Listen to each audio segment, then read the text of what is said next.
City News on TV Rotorua is proudly brought to you by Rotorua Central.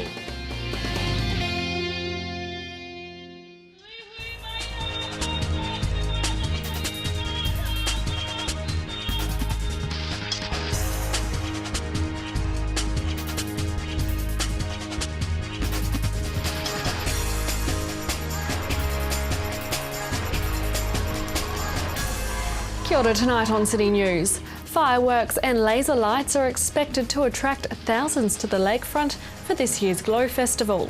The routine monitoring of the district's main lakes has started for signs of blue-green algae, and Anzacs takes centre stage at next month's Rotorua AMP Lifestyle Expo.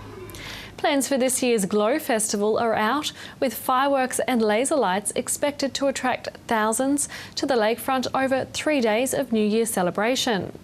Event manager Martin Croft says locals and visitors can expect 4 days of entertainment over the new year. First introduced the festival in 2012. We had a look at what was happening down there already with Mardi Gras, which was a fantastic event, but we felt that we needed to change it a little bit. We wanted to make it very family focused. We wanted to highlight some of the talent that we've got within the city, and one of the other areas that we knew was popular but we wanted to make a big deal of was the fireworks. So we created a 3-day event. Obviously Party in the Park, which is your New Year's Eve concert, is the big day, and we finished that with fireworks now, which is really good, because what we get now are a lot of young families coming in, especially with those younger ones that need to get to bed a little bit earlier, and they get to see a show from 6 till 9, lots of really good entertainment, and then they get to see a fireworks display before they go home. So they feel like they've had a really good night. Obviously the night continues for many that are in town, and we have activity going on right till midnight. We also have the amusements down there as well on New Year's Eve, and then we have a big display, a really big display, which have fireworks going very high into the sky. The annual Glow Festival is on from December the 30th to January 1st and will be followed by a live concert featuring Fat Freddy's Drop at the lakefront on January the 2nd. The monitoring of Rotorua lakes has begun, with the Bay of Plenty Regional Council and Toi Te Ora Public Health Service monitoring for signs of the blue-green algae. Direct exposure to potentially toxic algal blooms can cause skin rashes and stomach upsets. Medical Officer of Health Dr. Jim Miller says if the water looks discoloured, smells unusual, or if there is scum on the surface, swim or play somewhere else. Further updates can be found at ttophs.govt.nz. Next month's Rotorua AMP Lifestyle Expo will honour the Anzacs during their centennial year through large military displays, memorabilia, film, Anzac memories and much, much more. Agricultural and Pastoral Association Secretary Lynn Tettenberg says all of the Rotorua show favourites will be on offer, with a whole bunch of new exhibits as well.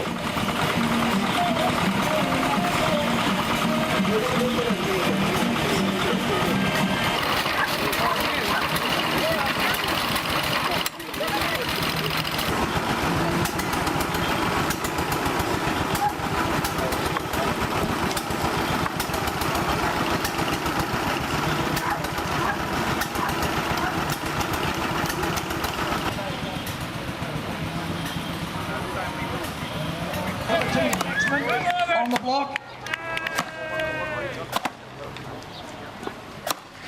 The AMP Lifestyle Expo is on the 24th and 25th of January at the Rotorua AMP Showgrounds on Western Road. In sport tonight, Eves Realty Greerton are this season's winner of the Baywide Cricket Cup, defeating Caris Mount Maunganui in the 2014 title decider at Blake Park on Saturday. The Greerton victory was just their second Baywide trophy since back-to-back Williams Cups in 1984 and 1985. The Baywide Cup victory also gives Greerton the Bay of Plenty Northern District's club champs berth for the first time. Mount Maunganui's second-place finish and high standing in the Baywide T20 puts them in a good position to again clinch the Baywide Champions of Champions trophy. And Element IMF Cadets finished in third place, defeating Te Puke at the Tauranga Domain. To your weather update now. Tonight will be fine with fresh gusty southeasterlies and an overnight low of 10. Tomorrow, Tuesday, fine with easterlies, a high of 20 and a low of 12. And looking out to Wednesday, rain develops, northeasterly strengthens, a high of 17 and a low of 15. The marine weather forecast for tomorrow: southeast 15 knots, tending northeast to 15 knots during the afternoon, with waves less than half a metre, mainly fine with evening cloud. Remember, for program listings or to watch City News again, you can visit our website tv.rotorua.co.nz, and you can see updates on our TV Rotorua Facebook page. Coming up on City News, we take a look at what's hot in the book world this Christmas, and we feature the recent Rotorua Trust major project funding announcements with Chair Graham Hall, as well as hear from the Order of St John member Ton Mountford about the funding's grant to help build them a new station.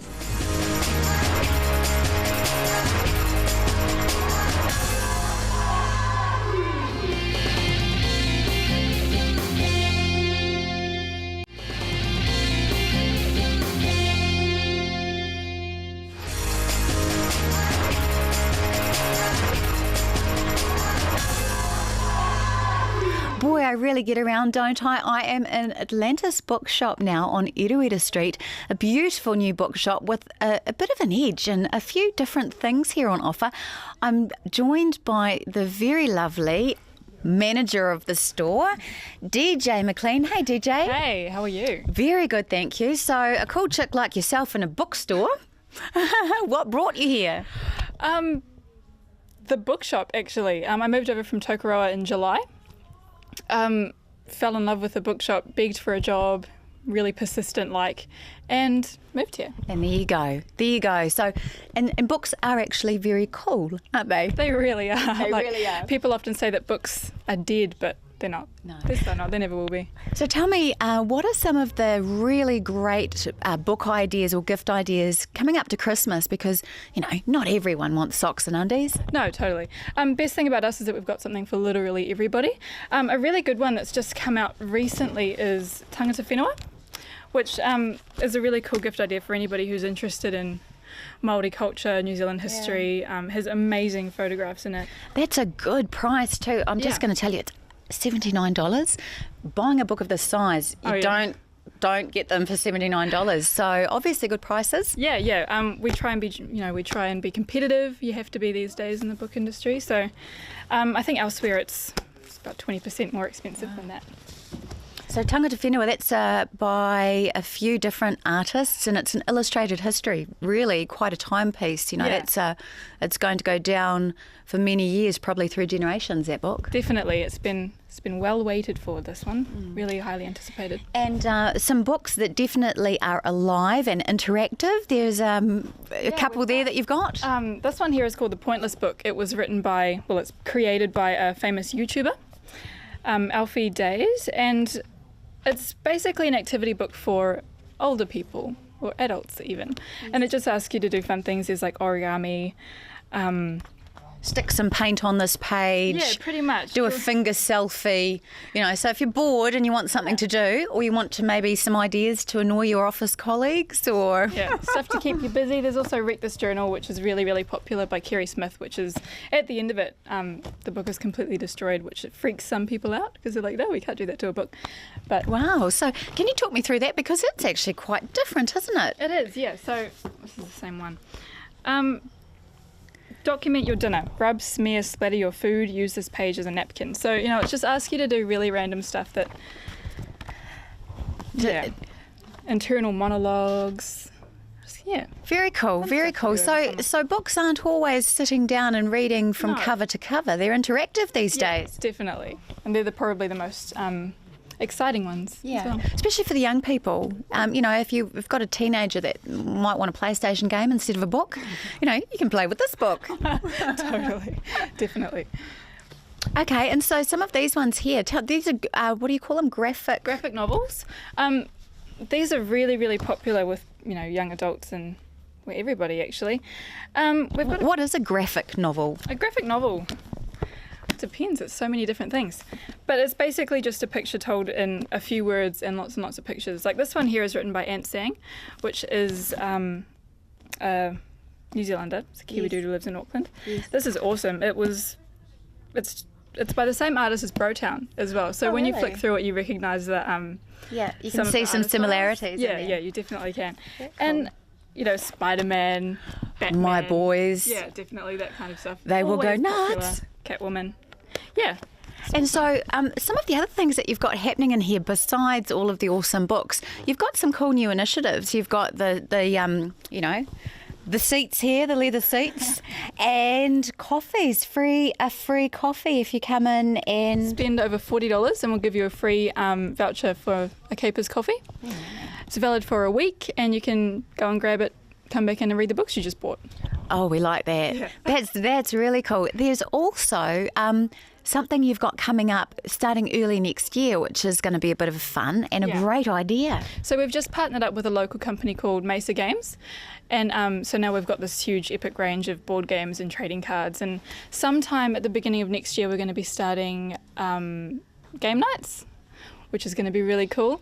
Keep an eye out on our Facebook page and we'll post more information up soon. Nice. So they're going to be board games. Yep. You come in, it's not going to be boring. You're going to be able to totally enjoy it. Is it for all ages or are there... Well, some of the games like Pokemon and Magic the Gathering are probably for ages 14 and over. Right. So, it's probably for that crowd more than Monopoly-aged kids. Well, thank you so much, DJ, for helping with some great ideas for Christmas and even, New Year's, birthdays next year, whenever you're looking for a gift for you or for somebody else that you might like a lot, then make sure you come down to Atlantis Books. Free coffee if you spend over $40, game night, poetry nights. The place is going off and they've got plenty of room for you. Thank you so much for your time. No worries, thank you.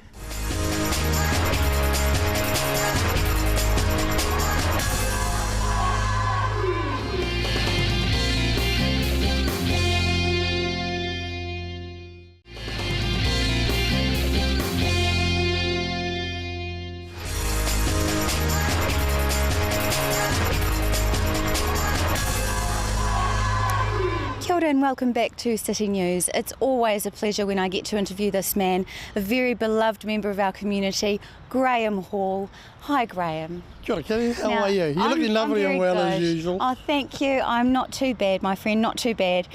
You have just been the magic fairy, really, in town and with part of the Rotorua Charitable Trust. You've been giving out funds. Yes. So very exciting. Must feel good.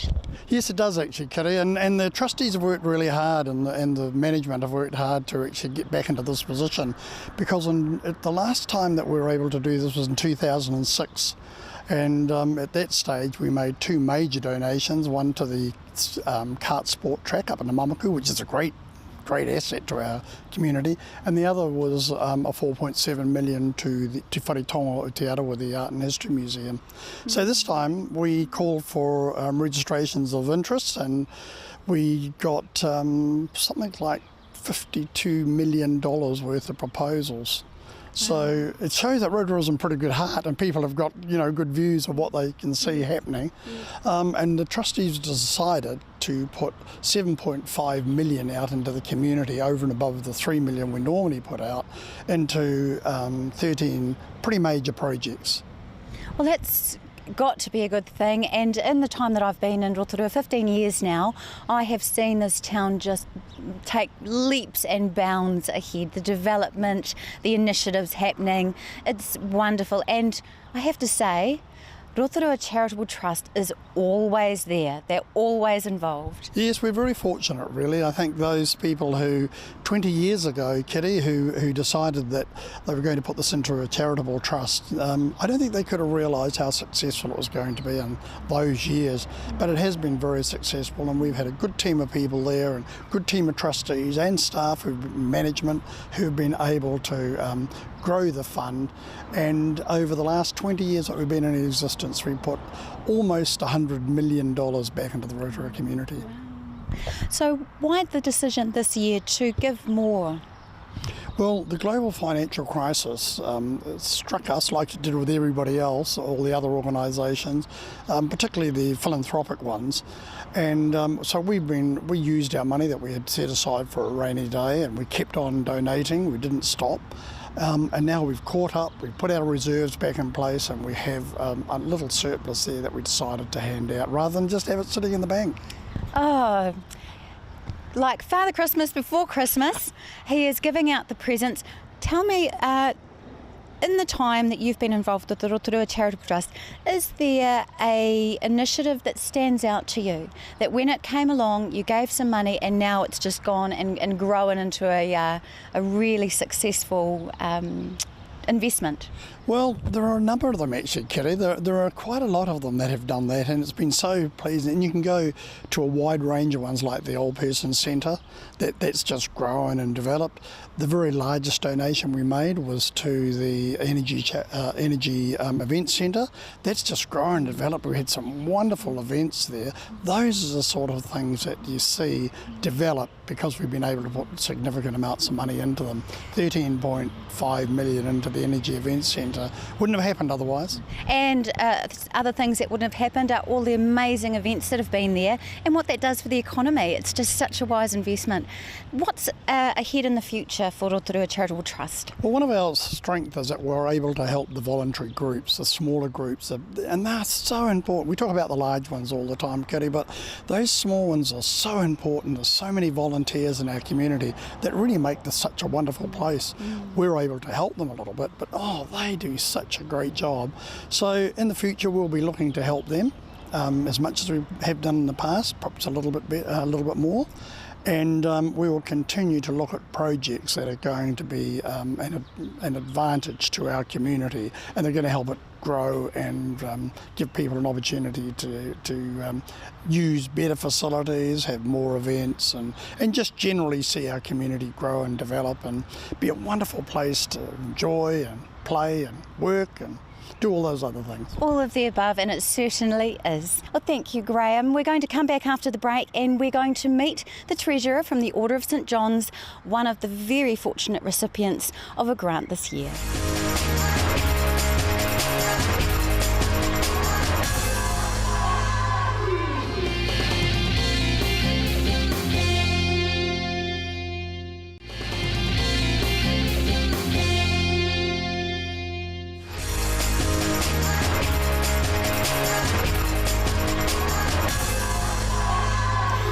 Kia ora everybody and welcome back again to City News. We are on Perereka Street now, just outside the Order of St John building.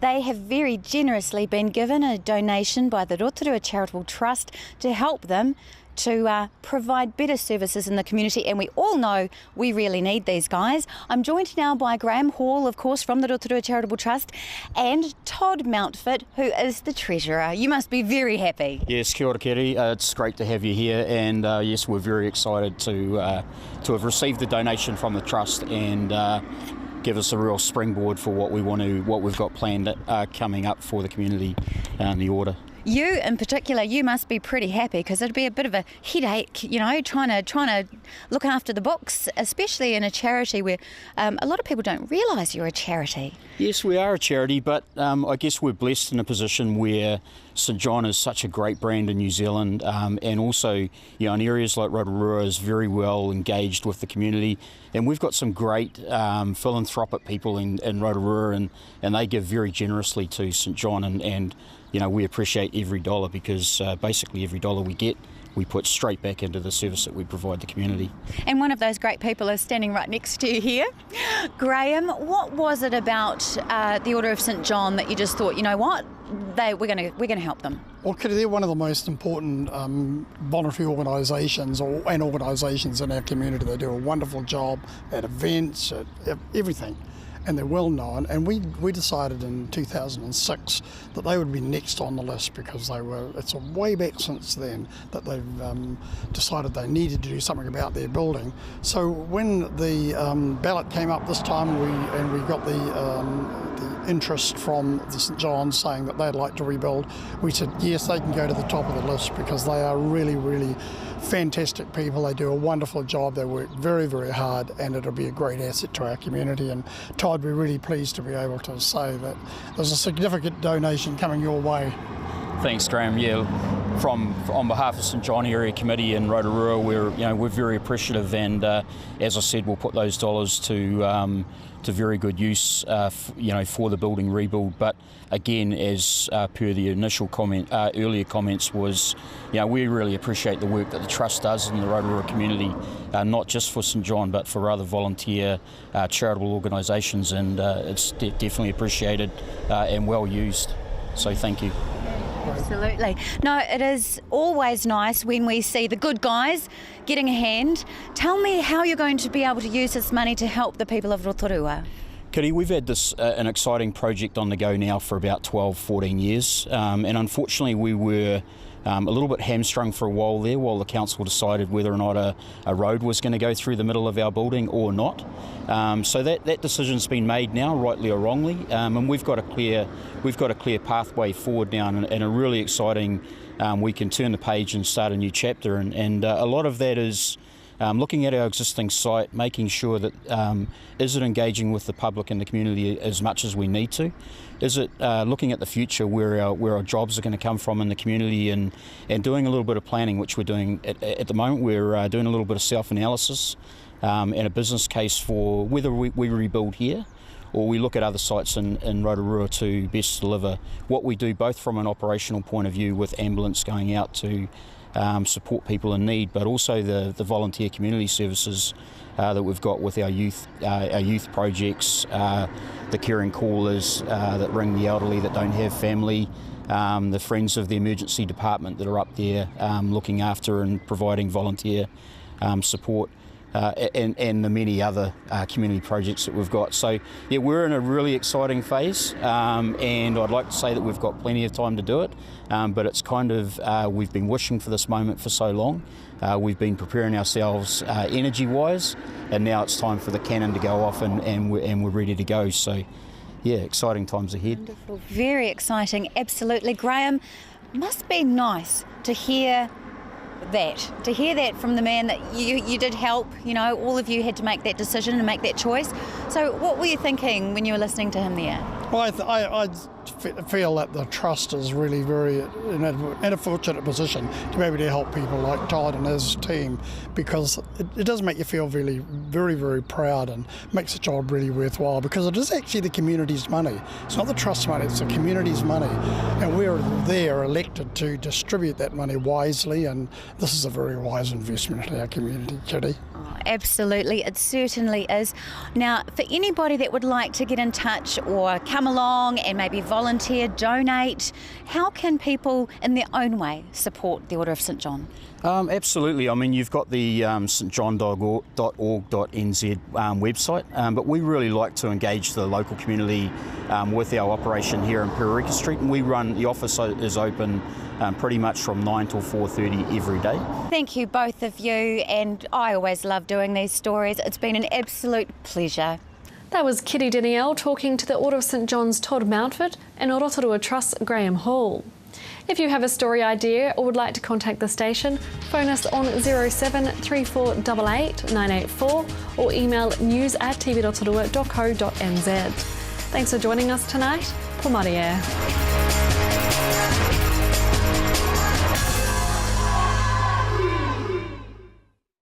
Supporting local content so you can see more of New Zealand on air. City News on TV Rotorua was proudly brought to you by Rotorua Central.